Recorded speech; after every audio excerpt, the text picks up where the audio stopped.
नमस्कार, colonel Ajay C Ajay astro money group first global astro finance digital channel से आपसे मुखातिब होता हूं। आज 15 मई सन 2025 गुरुवार। दोस्तों, अजय एस्ट्रो मनी ग्रुप देश का पहला चैनल है जो 42 कमोडिटीज़ 5 मार्केट पर लगातार अपडेट और विश्लेषण आप तक प्रस्तुत करते हैं। चाहे वो सोना चांदी हो, कच्चा तेल हो, कॉपर एल्युमिनियम हो या फिर कोयला और स्टील जैसी महत्वपूर्ण कमोडिटीज़ पर आपको अपडेट देते हैं। तिलहन, दलहन, मसाला, अनाज, इन सभी पर, कपास, इन पर सभी पे अपडेट देने वाला देश का पहला चैनल है। दोस्तों, आज के इस एपिसोड में हम चर्चा करेंगे कच्चे तेल के ऊपर। यदि हमने हमारे एक हफ्ते पहले के अपडेट देखे होंगे तो हमने कच्चे तेल पर आपको विशेष अपडेट दिया था। साथ साथ हमारा साप्ताहिक न्यूज़लेटर के अंदर भी हमने लगातार अपडेट दिए थे कि इसमें एक संभावना बन सकती है। दोस्तों, हमारे जो साप्ताहिक न्यूज़लेटर है उसके अंदर हमने शेयर बाज़ार के अंदर भी जो अपडेट दिए थे वो अक्षर सत्य साबित होते देखे गए हैं।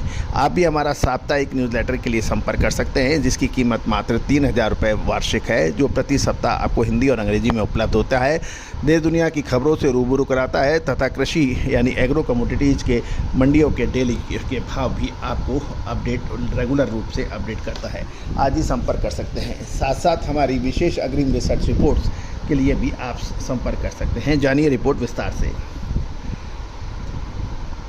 दोस्तों, खबर निकल के आ रही है कि अंतर्राष्ट्रीय मार्केट में कच्चे तेल की कीमतों में गुरुवार को 2% से अधिक की गिरावट देखी गई। इसका प्रमुख कारण अमेरिकी ईरान परमाणु समझौते, न्यूक्लियर डील की संभावना बढ़ने और अमेरिका में कच्चे तेल के भंडार यानी इन्वेंट्रीज की में अप्रत्याशित तेजी की वजह बताई जा रही है। इससे कच्चे तेल की कीमतों पर दबाव बन गया। ब्रेंट क्रूड वायदा जुलाई $1.36 यानी लगभग 2.06% गिरकर $64.73 प्रति बैरल पर ट्रेड होने के समाचार हैं, जबकि WTI क्रूड वायदा $1.31 यानी लगभग 2.09% घटकर $61.63 प्रति बैरल दर्ज किया गया है। बाजार में ये गिरावट इस खबर के बाद आई कि ईरान अमेरिका के बीच परमाणु समझौते के लिए तैयार है और समझौता होने से ईरान पर लगे प्रतिबंध हट सकते हैं, जिससे ग्लोबल सप्लाई बढ़ने की संभावना बन सकती है। इससे मार्केट में सप्लाई बढ़ने से दबाव बन सकता है। साथ साथ आपको याद होगा कि कुछ हफ्तों पहले हमने आपको ओपेक द्वारा सप्लाई बढ़ाए जाने की भी एक विशेष एपिसोड अपलोड किया था, उसको भी ध्यान रखने की बात है।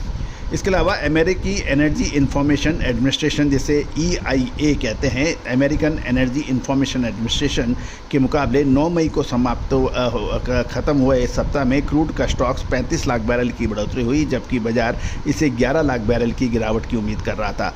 यानी 11 लाख बैरल की गिरावट के बजाय 35 लाख बैरल प्लस हुआ, यानी रिवर्स हो गया।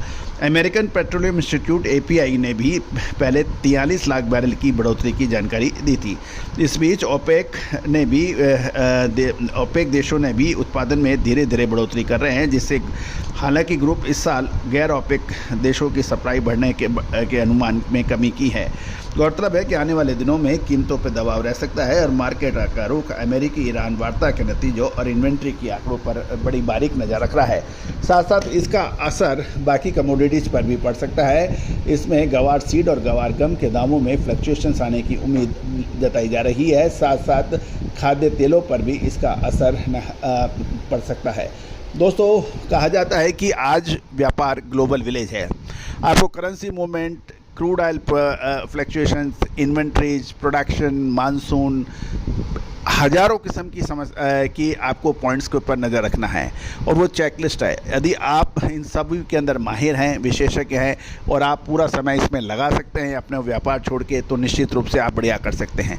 लेकिन विशेषज्ञों की टीम जो पूरा 24 घंटे 24/7 इसमें लगी हुई है, उसका आप मुकाबला नहीं कर सकते। उसका मुकाबला तभी हो सकता है जब आपकी बराबर की टीम आपके लिए आप उसमें खर्च करें, उसमें इन्वेस्ट करें। लेकिन होता यह है कि व्यापारी करोड़ों रुपए का माल खरीद लेता है, लेकिन विश्लेषण के नाम पे वो पैसा खर्च करने को तैयार नहीं होता है और यही वजह है कि उसका लगातार व्यापार कम से कम होता जाता है और एक समय ऐसा आता है कि उसको ये कहते हुए सुना जाता है कि अब इस व्यापार में दम नहीं रहा, कुछ और ही देखना पड़ेगा।